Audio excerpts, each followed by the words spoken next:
Namaste, Jai Bharat. Today is World Yoga Day. Fundamentally, yoga is Yujyade Yoga. It is supposed to unite. Technically, or in principle, it's an attempt to unite the mundane with the transcendental. It's an attempt to unite the mundane with the transcendental. So, we presuppose a transcendental that's going upwards. That is one thing about the yoga. Then a very serious aspect of yoga is yoga as a method of knowing. That is not for a common perception. It's on a higher level. See, to understand one employs yoga, there's a method in yoga called as yogit, through which you understand in a different way. That's a method of knowing. Very different from the existing cognitive method of knowing. Now, yoga is basically supposed to unite the mundane with the transcendental. Now, there's another kind of yoga. There are very, very different theories of yoga, and the latest, I suppose, should be the yoga given by Maharshi Aurobindo, which is called integral yoga, where it's an upward movement and also a downward movement, involution, etc., and evolution, involution, and the approach towards the supramind, all those things. But on a common understanding level, yoga is expected to unite. Transcendental mundane is a thing, but let's see, yoga is supposed to unite people among people. Now that is where we, Bharat, have taken initiative for the World Yoga Day. Here we are supposed to be united. United means who we are trying to unite? Different nations and all people together. It doesn't mean that each nation will lose its identity, but you keep your identity. Keeping your identity, you can join hands with all other people. After all, the world is one, and the resources of the world is for everyone, and the human beings are fundamentally the same, and we can be together. This, of course, is nothing new. This precisely is the Veda-Upanishadic epistemology of coexistence. We have given the Bharatiya knowledge tradition, which is the Veda-Upanishadic knowledge tradition, given a lot of importance to the question of coexistence. And here we coexist not only among human to human, not only living beings, but also we should learn to coexist with the entire cosmos. We coexist with the entire cosmos, addressing each and every known plus unknown departments of the nature, giving up their due respect or whatever. Then belonging to them and they belonging to us. It's a two-way relations. There's an Upanishadic mantra. I will not recite it at length. Devake Shanti, Vanaspate Shanti, Aushade Shanti, etc. This Upanishad mantra aspires Shanti to every aspect of the non-cosmos. And finally, Shanti to oneself also.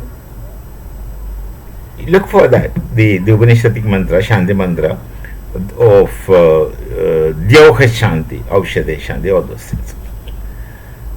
So, for political world, the world has to remain united. Well, united for what? You don't have to speak about peace. Peaceful coexistence should be your nature or one's nature. You don't have to make an effort to be peaceful. Then it becomes artificial. Something like the Hindu being secular. The Hindu secularism is built in the theology of the Hindus. So secularism ought to come naturally for a Hindu. It has to be the case. It's a natural case. So similarly, getting united should be your nature. Peace should be the nature. So the whole world should join for all that is welfare oriented, good for everyone. So yoga practically and politically functions as one of the means to unite the world for all good causes. You don't simply say peace, peace, peace. Peace, when the moment you speak more of peace, then it presupposes, disturbances somewhere, underlying behind. We don't want such things. That's what I said, peace should come as a nature. It should be your nature to be peaceful, to be loving, to be caring. Not only other human beings, not only other living beings, but also living and non-living beings.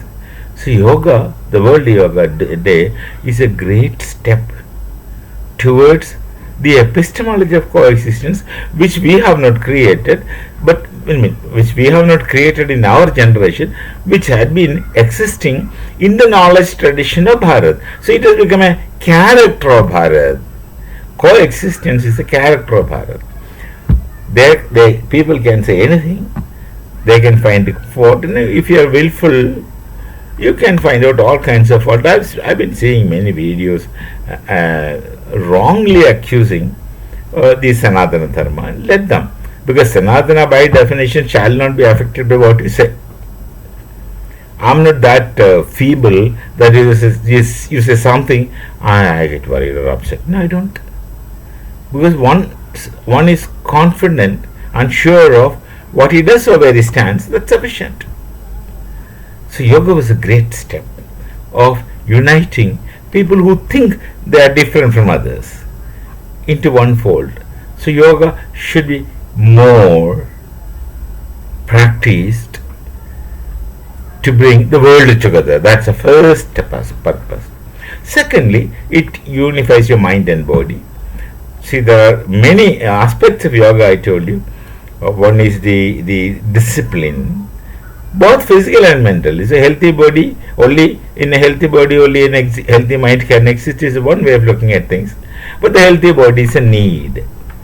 Train your body to be with the nature.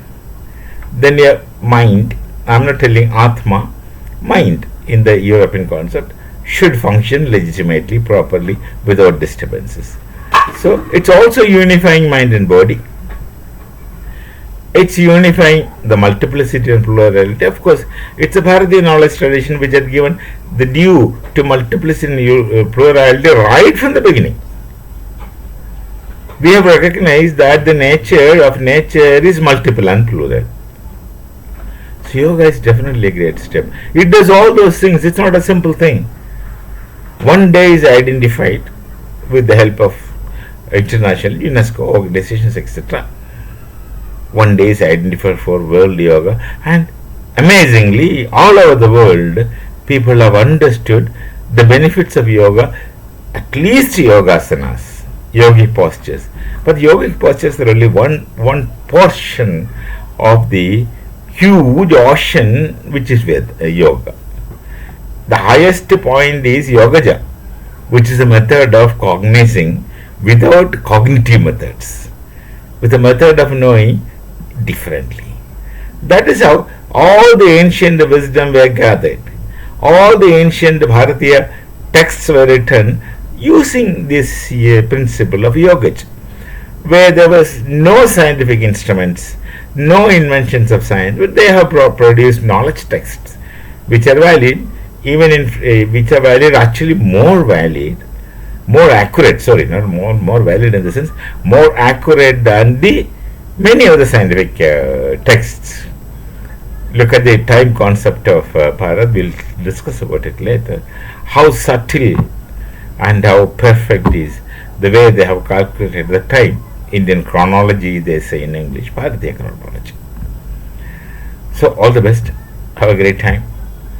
Yoga should not only do you for individual good, but it should also for the cosmic good, for everyone's togetherness, everyone's coexistence, and coexisting meaningfully.